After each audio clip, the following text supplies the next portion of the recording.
of the Office of Global Engagement, it is my pleasure to welcome you to the 30th webinar from the IRIS webinar series. My name is Richu George Philip, and I'm a part of the Office of Global Engagement. So from the Mathematics and Cybersecurity Technology Cluster, the research initiative presenting today is Cryptography, Cybersecurity, and Distributed Trust, led by Dr. Shweta Agarwal. Dr. Shweta Agarwal is an associate professor at the Computer Science and Engineering Department at IIT Madras. She earned her PhD at the University of Texas, Austin, and did her postdoctoral work at the University of California, Los Angeles. Her area of research is cryptography and information security with a focus on post-quantum cryptography. She has won multiple awards such as a prestigious National Swarna Jayanti Award and a Best Paper Award at the leading conference Eurocrypt. Also joining us on the panel, we have Dr. John Augustine and Dr. Aishwarya Thiruvengadam. Dr. John is an associate professor at the Computer Science and Engineering Department at IIT Madras. He earned his PhD at UC Irvine. His research focused primarily on algorithms for distributed environments, often emphasizing security issues in the form of adversarial Byzantine fault tolerance. Dr. Aishwarya Thiruvengadam is an assistant professor at the Computer Science and Engineering Department at IIT Madras. She earned her PhD at the University of Maryland. She has been a postdoctoral scholar at TU Darmstadt as well as University of California, Santa Barbara. She specializes in symmetric key cryptography. And as the moderator for the event, we have Professor Mark Fischlin with us. Professor Fischlin is a professor for computer science at the Darmstadt University of Technology, Germany. His group is Cryptography and Complexity Theory, also known as Cryptoplexity. His research area is complexity-based cryptography, which investigates the relationship of abstract or concrete cryptographic problems, such as the security of complex cryptographic protocols built out of more fundamental cryptographic primitives. The security proofs of the protocols of the new German identity card are a concrete example for the group's work. Thank you for being with us today, Professor. We're very excited that you could be a part of this session. And before we start, a note to the participants, please use the Q&A to enter your questions and upvote questions that interest you so that the moderator can prioritize them later. Over to you, Professor Shweta. Thank you very much, Richu, for the introductions. Let me share my screen.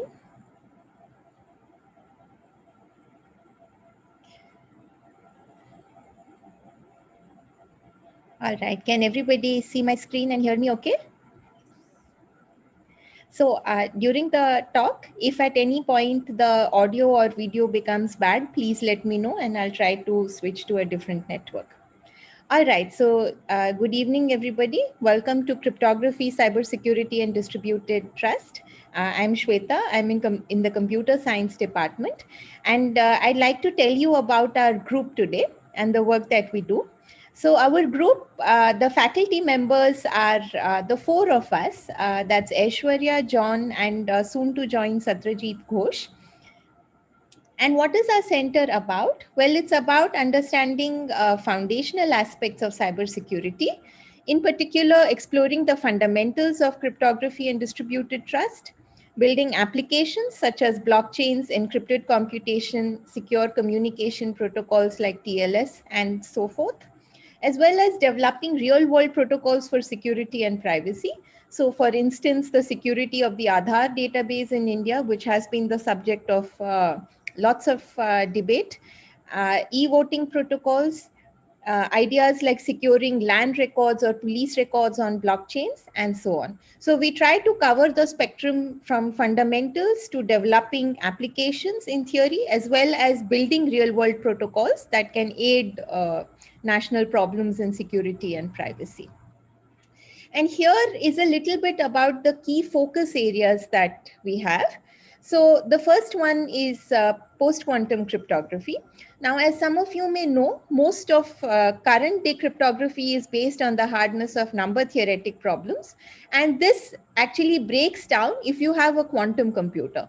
So if you have classical computers, which is the status that we've had so far, then this is believed to be secure. But as soon as you have quantum computers, all of this cryptography breaks down. So a pretty urgent question that I'll talk about more later in the talk is how do you develop cryptographic protocols or security methods that are quantum secure, that can withstand attacks even by quantum computers or quantum adversaries.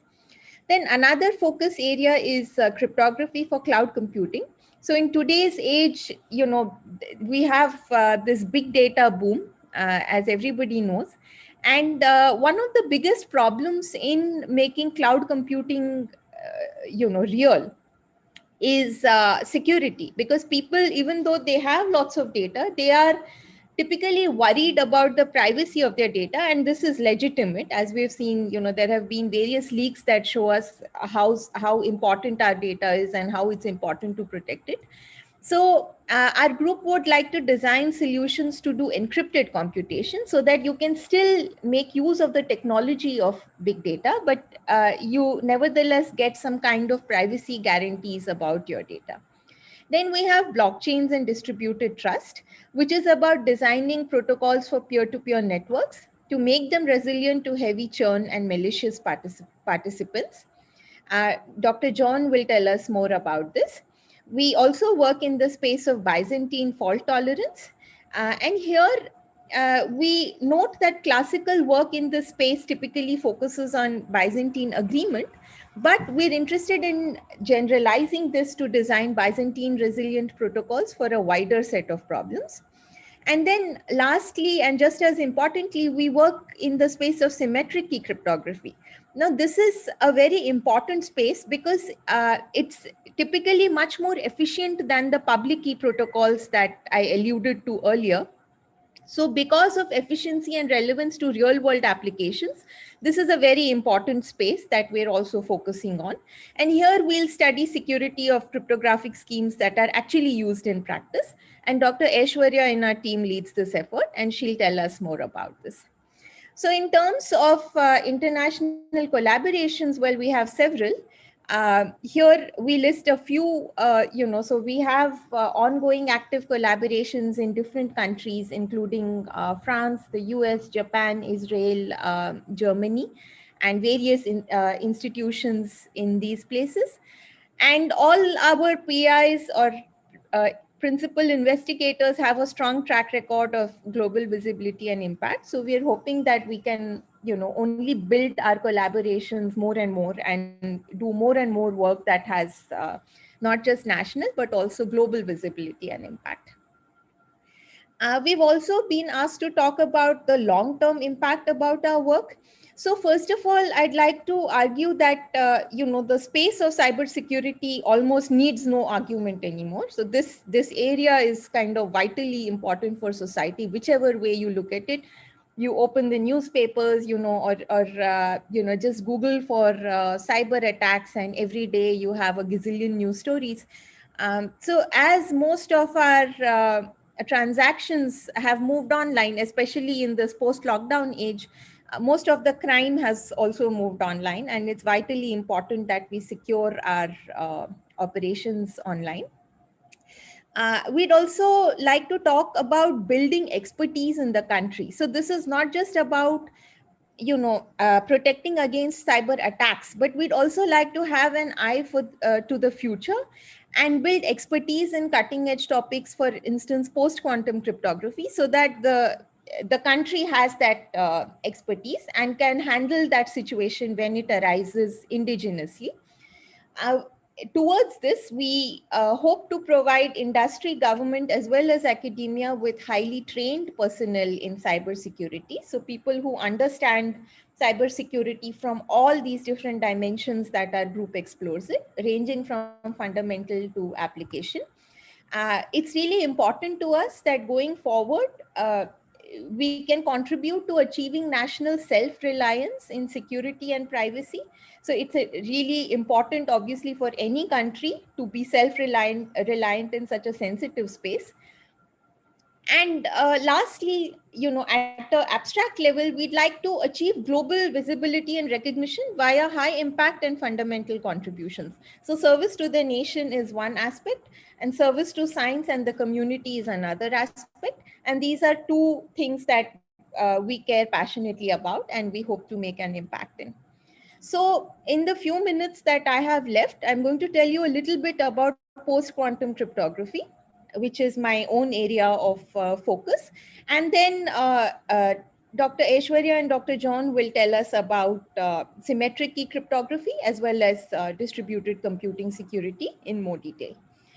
All right, so before I tell you about post-quantum cryptography, just to make sure that all of us are on the same page, let me just talk a little bit about cryptography itself. So cryptography gives us mathematical guarantees that our data is secure. And what does this guarantee look like, right? So what guarantee we give is that breaking a code or any crypto system is at least as hard as solving some difficult mathematical problem. And in computer science, we make this argument by constructing what's called a reduction. Okay, so this algorithm, this reduction that we design, it takes an instance of some hard problem, it massages it into an instance of a crypto system, feeds this crypto system to the supposed attacker, obtains a break, and then uses that break to find a solution to the original hard problem. So the logic is that, well, if your hard problem X is truly hard to solve, then this attacker cannot exist. Because if this attacker exists, then your supposed hard problem is also not hard. That's also easy. But here, one important term that I brushed under the rug is this word difficult, right? So in particular, what does this mean? Difficult for whom? What does your attacker have?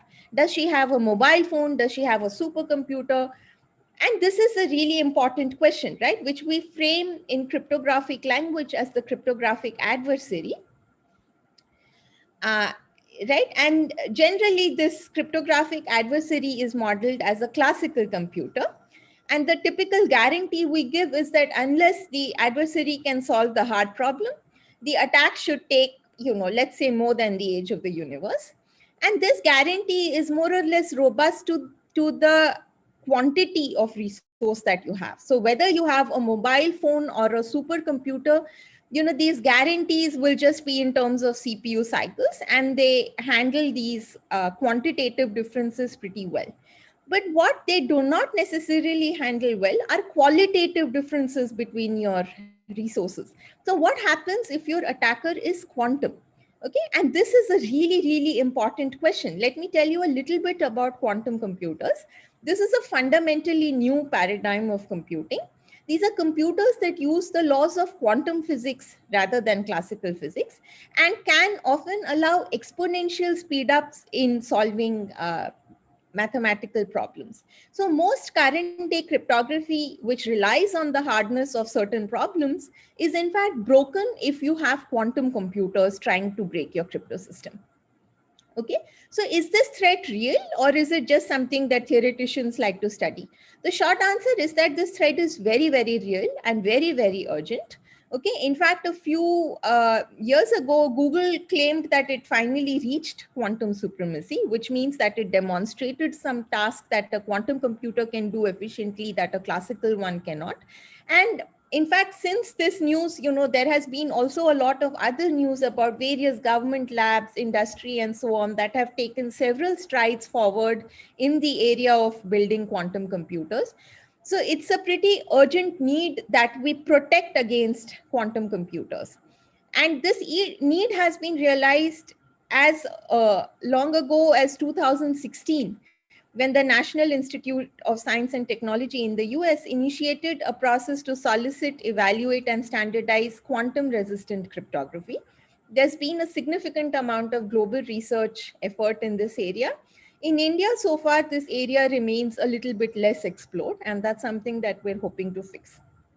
Okay, so post-quantum cryptography is the idea of basing cryptography on mathematics, to which quantum computers offer no advantage. And just in a short one line, I'd like to say that here the most promising problems are problems, or most promising mathematical structures are high dimensional lattices, which look like this. I can never resist showing a lattice picture.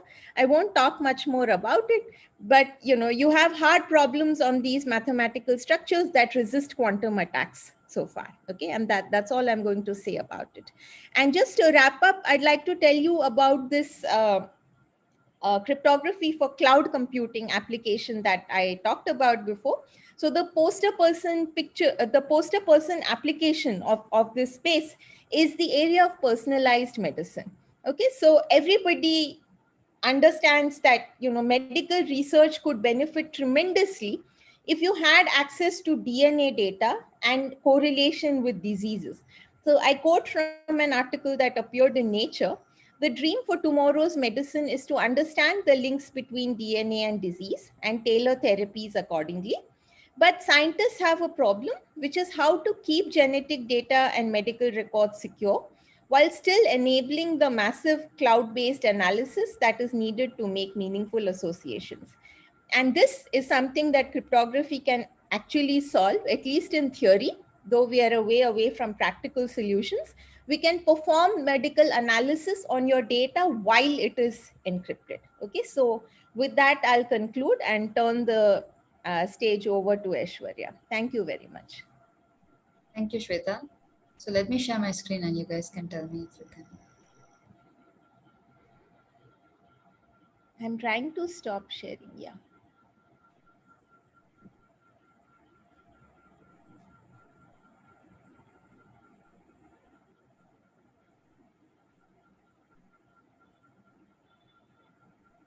So can everyone see my screen? Yes. Yeah, so in the next few minutes, I would like to discuss my focus within our group. So let me start with the theory behind cryptography. So there's a rich theory for cryptography that has been developed over the last few decades. But many a time, what is actually used in practice, the cryptographic protocols that are used in practice, do not match the theoretical ones that have been proven secure. And why is this the case? This is mostly due to reasons of efficiency. Sometimes it is also due to reasons of difficulty in instantiating the underlying assumptions in these theoretical cryptographic protocols. So what we would ideally like is a theory that informs practice and an interplay between theory and practice in some sense. So if we cannot get theory that informs practice, maybe what we can try to build is theory that supports practice. And this essentially is my research agenda here. So what I would like to do is build this theory of cryptography that is supporting the practical cryptographic schemes that are out there. So in more detail, I would like to give provable security guarantees under certain assumptions for actual cryptographic protocols or building blocks that are used in practice. And also, I would like to study or remodel security definitions such that they more accurately capture the adversarial resources that happen in reality.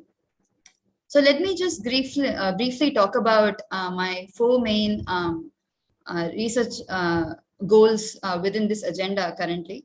So one is about block ciphers. So block ciphers are tools that are used to provide randomness in cryptography. Randomness is a very fundamental requirement in cryptography in order to prove security of any scheme. So I would like to analyze a particular block cipher design that is actually used in practice and see what provable security guarantees can be given for that. And another focus, and this actually comes from requirements in industry, is to build a parallelizable hash function, actually a parallelizable version of one of the current NIST, National Institute of Standards and Technology standards. And this is because there is a lot of parallel power that is available in industry right now, but a sequential execution of this hash function does not allow industry to use this power and speed up computation. So this is one research question that has actually come from industry. Other few nascent goals that I am working on right now is to look into what is known as format preserving encryption. So broadly, what format preserving encryption says is to consider encryption schemes where the plain text, that is the message that is being encrypted, and the ciphertext, the code that we obtain, both have the same format. So this requirement comes from looking into credit card databases. So when we want to store credit card numbers in a database, we would like to protect the credit card numbers, but in order to be compliant with legacy database, we need them to still preserve the format even when they are encrypted. So there are some interesting questions to look into here. So one thing that I am interested in is to look into current attacks that have existed on current NIST standards that are being upgraded now, and to look into the not just the amount of queries that an attacker would have to make to break this standard, but also look into the amount of space that the attacker would need to break the standard. And another much broader area that has been the focus of a lot of recent works in our field is to look at memory aware cryptography. So this is the broader idea here is to model security definitions, that is the definitions under which we prove something is secure, to incorporate the adversarial resource of not just time, but also space. So this is my focus within our group. So over to Dr. John to talk about his focus. Thank you.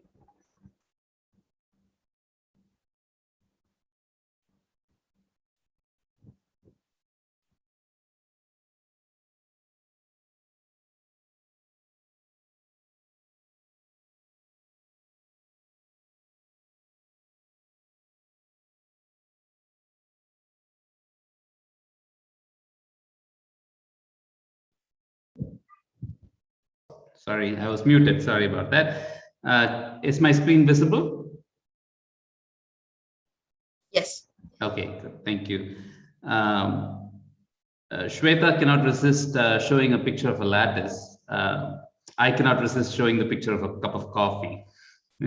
So, and you may, I hope you also see the play on words here, because when we came up with cryptography, cybersecurity, and distributed trust, the connection with the coffee chain CCD was very much in the air. So, so with that, let me go to my focus area, which is distributed trust. And so I'll give a brief overview of how I view what this term distributed trust. So the most common view of distributed trust is that it equals blockchains and the related areas of distributed trust applications, cryptocurrencies, using blockchains for various applications, e-voting, things like that. But I would like to try and convince you that we have a much broader interpretation of what we mean by distributed trust. And I would like to portray that, and I would like to convince you that this is a broader view helps us achieve more far-reaching goals. To convince you of that, I want to talk a little bit about and keeping in mind that this group is mainly focused on fundamentals. I want to go to some of the fundamental ideas that are from which this notion of distributed trust is coming, and that's the field of distributed computing. And here we're talking about a collection of decision makers that we typically call nodes. These decision makers are connected to each other through edges or links, and they have a mechanism to communicate with each other. This is the basic basis on which the field of distributed computing rests. And the main idea is to show that there is the nodes have some local behavior, but that local behavior, just they compute something locally or they communicate with their neighbors, and that out of that emerges a globally relevant outcome. And what do I mean by that? It will be apparent when we see the broad implications of distributed computing. The obvious ones, like the internet. Each machine on the internet is, essentially a machine by itself. It's connected to an ISP, and then it's the ISPs are connected to through other means. But together, they've spawned this very useful technology, the internet. We also talk about peer-to-peer computing, wireless networks, social networks, and of course, when we talk about peer-to-peer networks, the most prominent example that one can think of is cryptocurrencies, like Bitcoin. They essentially run on an underlying peer-to-peer network. So that's another fundamental distributed computing application. But I would like to convince you that we can go beyond the obvious.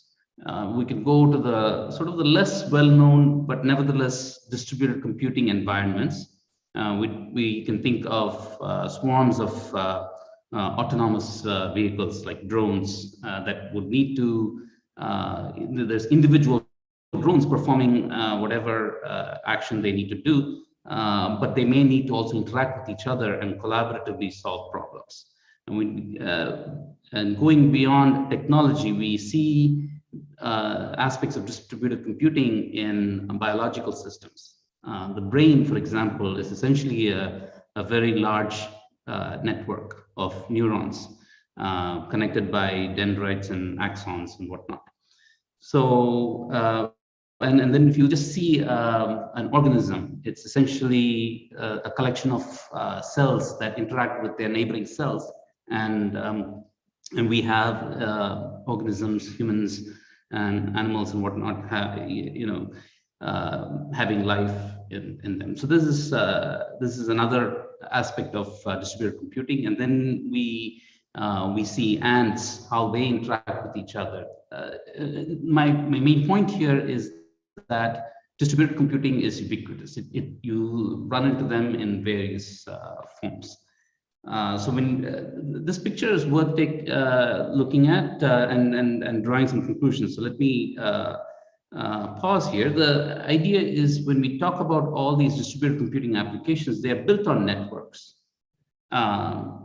Most of them are untrustworthy networks in some way, shape, or form. There's something that is not perfect or not trustable about them, and we'll see some examples. Most distributed computing applications are in fact built on such untrustworthy networks.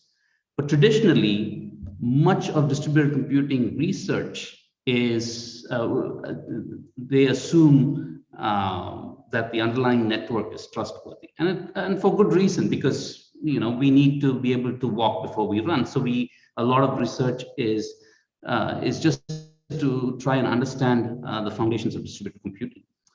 But then there are a large number of applications, and I've listed a few, where the underlying system is untrustworthy in some fundamental way. And the obvious ones are, of course, cryptocurrencies and other blockchain applications where you have participants who are malicious.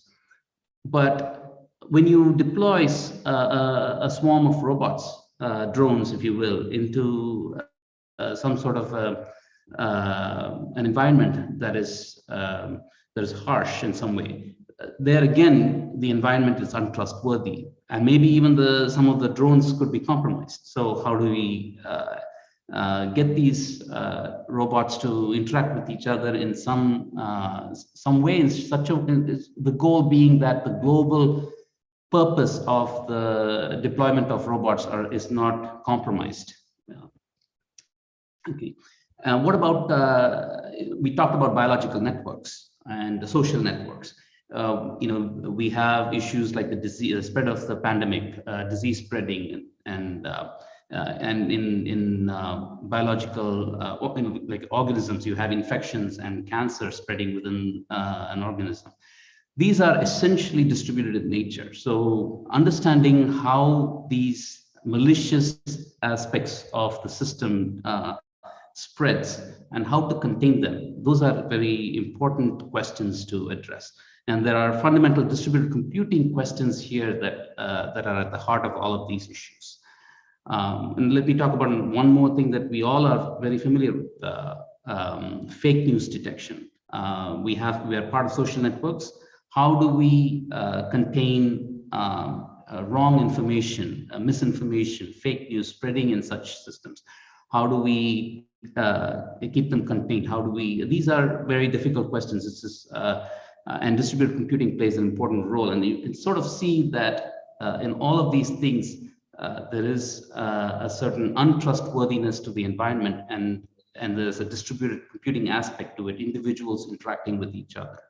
And so that's the essence of that is essentially the context in which I believe the field of distributed trust is emerging. And I want to talk about a few notable exceptions that are already well studied. Okay, this is distributed computing research that is already well studied, but there's still a lot more to be done. Like the most basic version of distributed trust is when there are when there are faults in the network. So that's fault tolerance. And then when there are dynamic changes to the network, when, for example, nodes join and leave, this is what you see in peer-to-peer computing. When you talk about secure multi-party computation, this is where participants are trying to eavesdrop on each other and trying to understand information that they're not supposed to learn about. Or Byzantine resilience is where some of the nodes are actively malicious and they want to foil any the right outcome. They do not want the right outcome to in the network, and trying to understand fundamental problems like how do a set of nodes reach agreement despite some malicious nodes in the network. That's a very fundamental problem. That's the heart of the blockchain protocols, Byzantine agreement. Similarly, you have Byzantine leader election, Byzantine state machine replication. These are all fundamental problems that have been studied. But really, going forward, the agenda is to shift the focus. If you see the distributed computing research, it's largely resting on trustworthy networks. The goal is to sort of shift the focus to be able to handle untrustworthiness in the networks. Okay. So that's one of the key research agendas for distributed trust. So this will require us to build appropriate distributed computing models, designing algorithms for them, inventing new analysis techniques to understand why they work or why they don't work. And hopefully these theories will lead to new applications that we so far thought infeasible. So for example, right now, how do we deploy unmanned vehicles into harsh or unfriendly territories? This is still very much an open question. That's something that gets me excited. Like, I'm sure there's, I mean, my hope is that there are going to be some interesting ways to tackle this problem. And of course, making existing distributed trust applications scalable. So for example, we talk about the internet, which is scaled to the entire world. But when you talk about Bitcoin, it's only scaled to a certain number, and it's not nearly as scalable. How do we get it to scale? That's one big open question that I would like to address as part of this distributed trust research agenda. So I hope I've convinced you that there is a broad agenda here, and this is my area of interest. We'll be happy to hear questions and happy to interact with people. So thank you very much.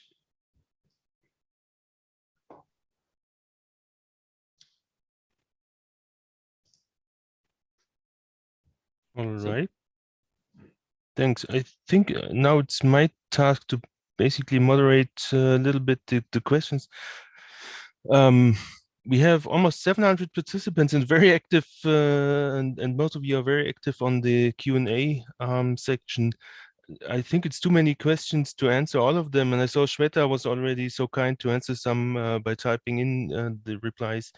Let me try to distill some of the questions maybe. One of the things which was mentioned in the beginning, especially quite a couple of times, is, and this, I think this goes to all three of you, is the question, where do you see connections of crypto to other areas? I mean, Shweta, you mentioned medical data processing. Do you see any other areas where crypto can be used or is useful? Yes, absolutely. So cryptography is like a tool that you use. It's, you know, any time that you need to secure your data or your information, it's something that cryptography can help you do. So let me give you another example. So at some point, I was working with the police who was trying to build a database of information so that they could search this information, they could search this database quickly every time they had a tip off about, you know, some crime or something. But now, in order to construct this database, they need to collect data from multiple organizations who are reluctant to submit consumer data. So cryptography gives you a solution for a situation like this. You can find a way to create this database in a secure way so that when there is a requirement, it can be searched securely, but there is no privacy that is being breached.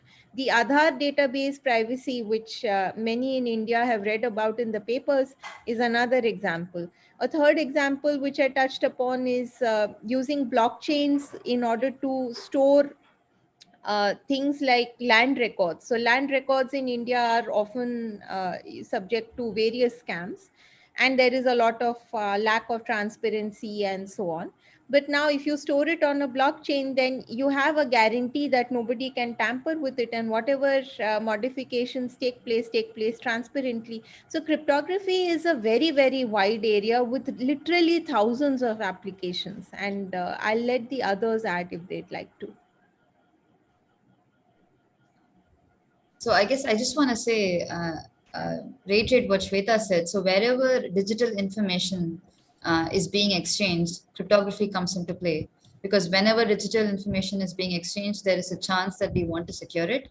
And one very obvious application is banking applications, right? So that in many cases, whenever you use your credit card or whenever you're using online banking, cryptography is coming into play. So it's already used in your everyday life. For instance, when you enter a password while you log into any authentication mechanism. And apart from that, Shweta mentioned many other applications as well. So it is everywhere, and it should be used everywhere. Maybe in the same direction, I know there have been, of course, a lot of questions about cryptocurrencies and blockchains and so on. Maybe this one is most suited for John. Maybe the question is, where do you see the whole blockchain thing going to? Will it still be driven by cryptocurrencies, or do you see other applications on the horizon? I don't have a crystal ball, so I'm not going to be able to predict exactly what is going to happen. But I can take a shot at it. I think blockchains and the related areas of distributed trust are going to have a much wider range of applications. I think cryptocurrencies are great in the sense that they are catchy. Everybody sees the value of it. My personal prediction is that there is going to be a lull because, just like any fad, it's going to become a lull. But then there are fundamental questions that need to be answered. The one big question that needs to be answered is scalability. Right now, all the cryptocurrencies are just very small networks. They talk, they use very lofty terms, but when you go into the papers, you realize that they are really small systems. They are nowhere close to scaling to society at large. And so there is a need for fundamental work in this area to actually get things to scale to large systems. And when that happens, there's going to be a lot many applications that can be built on it. And the analogy that I use in this context is the internet. The internet started off small. It was used by a few academics in the 80s. And I don't think any one of them predicted how the internet how it would have influenced in the next 20, 30 years, which is where we are right now. What I don't know is exactly how it will develop. What I do strongly believe is that once researchers really put their minds to it and get some fundamental scalability results going, we're going to see quite a few applications that we didn't even imagine come up on these platforms.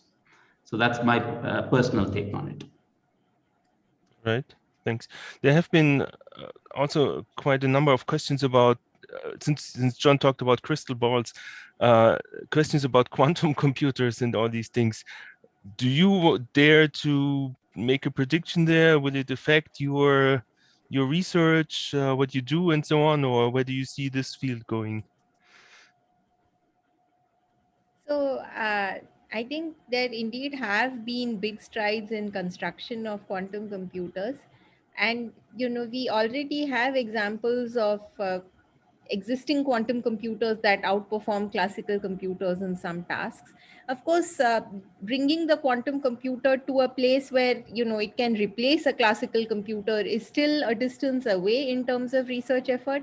But this is something that cryptography cannot really wait around for, right? Because you need to have a backup plan in place before all your security is breached. So I would think that, you know, maybe in the next couple of decades we'll probably see much more progress. I'm not a physicist, so I cannot really say how this quantum error correction is going to work, and you know, how robust these quantum computers are going to end up being. But in terms of cryptography, the need is very, very clear that you do need post quantum cryptography. And this is something which in our country particularly, I think that we still have a distance to cover, because there is some amount of theoretical expertise, but you know, there are many layers which need expertise. So one is to understand the theory of quantum computers and post quantum cryptography. One is to understand enough to actually build these systems, right? And personally, I have hoped to see more activity on actually building and deploying post quantum crypto systems, but this is something where we're still lagging and we need to work hard on. Do the others want to chip in something there? I know it's a tough question because I usually refrain from giving any prediction in terms of quantum computers. Again, as Shweta said, I'm not a physicist either. Do the others want to add anything? There was also some questions about will we see connection between quantum computers and blockchains? So there are two aspects to quantum. One is using quantum to build your systems. One is using quantum to break your systems. Now, everybody, I think, can agree that, you know, using quantum to build systems, while it's important that scientifically we understand it, this is not very urgent, because, you know, building with classical is fine. Classical is already available. You don't want to pin your hopes on something that, you know, may or may not happen sometime in the future. But when quantum is used to break things, this is really a problem, because it only takes one instance of a powerful quantum computer to really wreak havoc, right? So this is my answer. I think that when it comes to breaking things, we have to really worry. When it comes to building using quantum, that's something that we should explore scientifically, but it feels less urgent. Then maybe I have a question, because I saw in your presentation that you have this very remarkable collaborations with, you know, like all over the world, and you have all these programs in your center now for incoming visitors. I saw like visiting professorships and all these things. Yes. Is there anything which is also for the outgoing side? So do you plan to, let's say, your students spend some time in the US or abroad or somewhere? Yeah, absolutely. We definitely already have that. I mean, those slides were based on more what we were asked to highlight, but our students have already traveled to various research labs and have collaborated with all these people. So these are not just folks that we faculty collaborate with, it's also folks that students collaborate with. And for instance, before the lockdown, I did have students that traveled to France, for instance, or the US, and spent time there. So definitely the outgoing part is just as active. And just to add, there is the center comes with a significant portion of resources, funds for facilitating students and scholars to travel and spend time in overseas, not just overseas labs, any competent lab anywhere in the world. Great. So maybe there were also some questions in the chat about prerequisites which you need to have to attend courses or understand what you do. Maybe let's do a quick round. Each of you, I know you're all teaching crypto-related courses or blockchain-related courses. Maybe very briefly, if there's one book you recommend the students to read for understanding what you're doing, what book would this be? So for the basics of cryptography that Aishwarya and I teach, I guess, the cat's little introduction to modern cryptography is a good one, but that's something which you have to buy. There are also lots of fantastic online books. Like there's a book by Dan Bonnet and Victor Shoup. Aishwarya can add others. There are lots of very good books on cryptography that are freely available online. Many are linked to my course web pages. For post-quantum cryptography, in particular lattice-based cryptography, there are a couple of great courses. One offered by Oded Regev, I think called Lattices in Computer Science. One offered by Daniele Michiancio. So you could, I myself have offered these courses as well. So you can also look at my own course web pages and take it from there. There is also a fantastic recent textbook by Mittelbach and Fischlin that I would recommend. Okay. Yeah, sure. But yeah, there are some freely available resources that also Shweta has mentioned and I have mentioned in class also. And for those who want to, I think there were also questions about those who want to prepare before they study a course in crypto. So if they don't have, and what background they need to have. And for that, I would recommend, so essentially, if you have the mathematical maturity, you can pick up the concepts required for the foundations, but I would definitely recommend taking a discrete mathematics course. And there are some freely available ones on NPTEL on YouTube. So I would recommend students take a look at that if they want to prepare some mathematical background before they start taking a course on cryptography. And John, which book should I read to understand what you're doing? Mine is actually very easy. I mean, Aishwarya has already stolen my thunder. So distributed algorithms are essentially very combinatorial in nature. So all you really need is just a strong mathematical background, and a good discrete mathematics course would give you just that. And these are fundamentally algorithms we're talking about. So a good solid foundation on algorithms would be helpful. I would like to add that traditional algorithms courses tend to be very deterministic, at least the way they're taught at the undergraduate level. Modern algorithms tend to be a lot more randomized.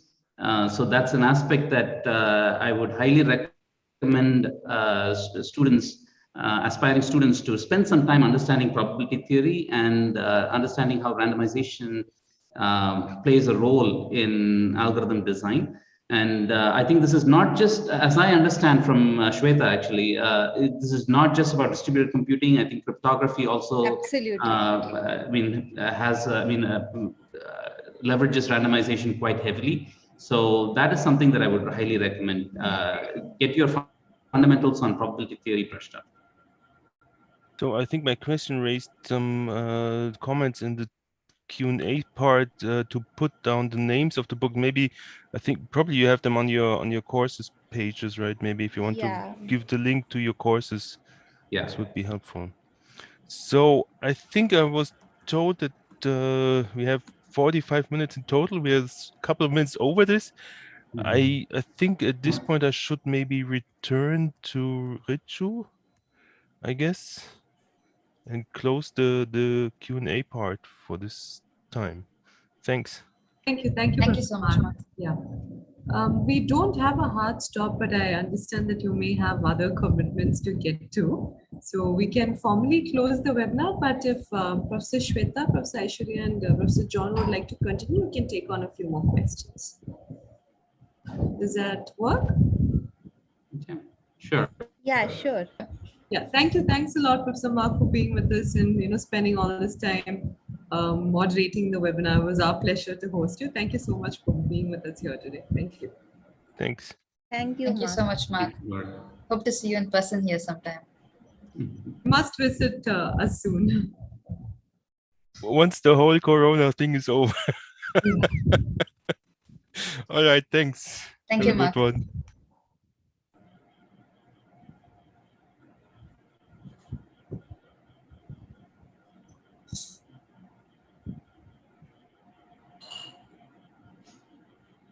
We can take on probably another few more interesting questions. Obviously, you can't answer all of them, but you could pick and choose between the 70 odd open questions.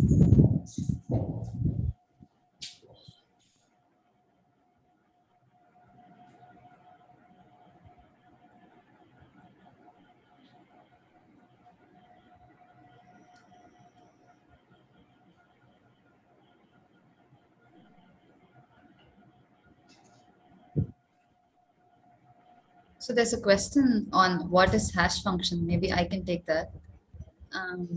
So yeah, so a hash function is a cryptographic function that you can essentially think of as consider a function h, and if the function takes an input x, with h of x, the output that is obtained from the function, you cannot determine what the input was. That is one pre-image resistance. That is one security definition for what a hash function can be. So that is sort of a simple explanation for what a hash function is. So essentially something that condenses the message into an output from which you cannot determine what the input was.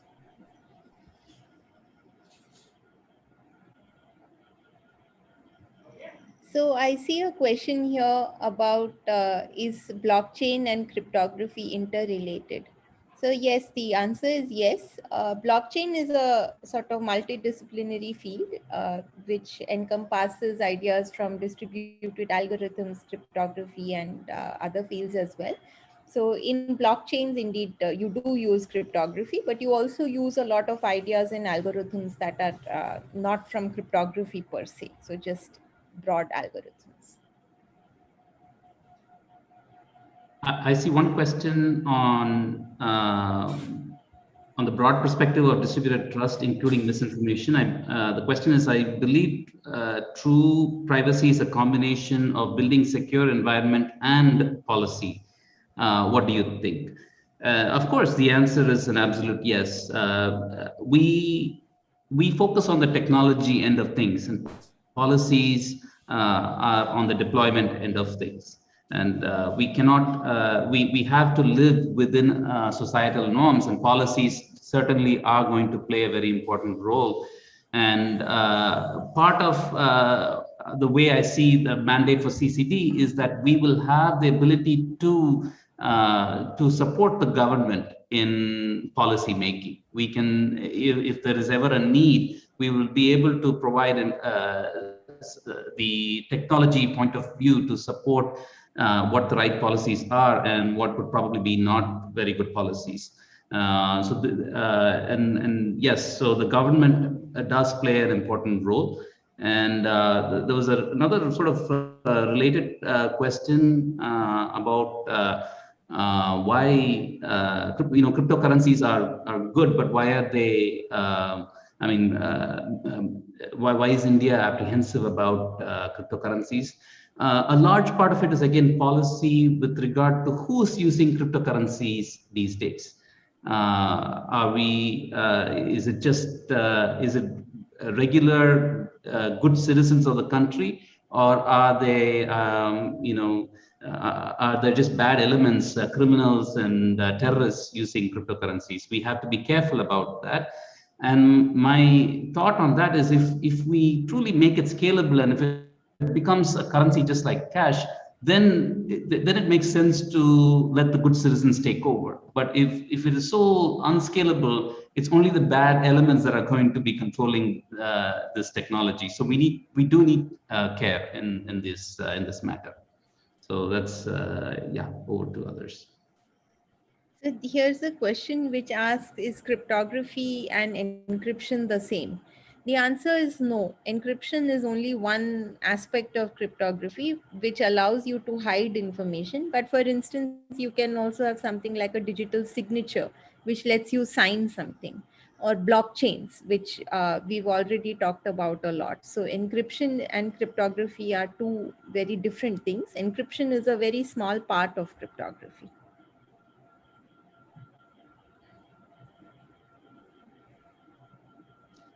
So here's a couple of questions that I think are interesting. Could you give some examples of trustworthy networks and untrustworthy networks? Why most users depend on untrustworthy networks?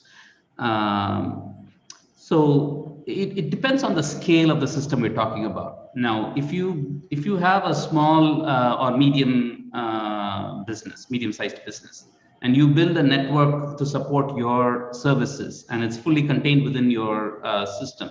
Now, you have to take precautions, but then with proper precautions, the network is trustworthy because it's within your control, largely at least. But now when you scale things to much larger systems, you necessarily have to let go. You are only going to be one participant in a large network that you don't control. And these systems tend to be permissionless. So let's take an example of an untrustworthy system like Bitcoin. The participants are from all over the world. And, politically, they range from democracies to autocracies. They range from poor countries to rich countries. They range. I mean, so they span the entire gamut. And in every aspect, you see good elements and bad elements. And the technology is open to anybody and everybody. It's a permissionless system. So anybody who has the resources can join and participate, and there are good outcomes out of that system. You want to leverage the system, so you cannot stop the bad elements from joining. What you can do though is build algorithms that are resilient, will give you the right outcome. For example, in the Bitcoin context, a consistent currency system that it offers to us, despite the fact that there are bad elements in the network. Okay. So this is a reality of life that you cannot avoid.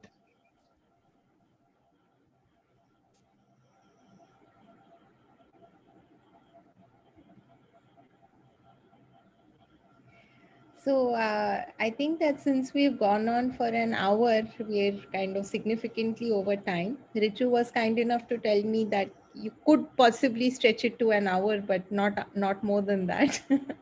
So I think that we're officially over that. So I thank all the participants for attending and all their questions. And back over to Ritu.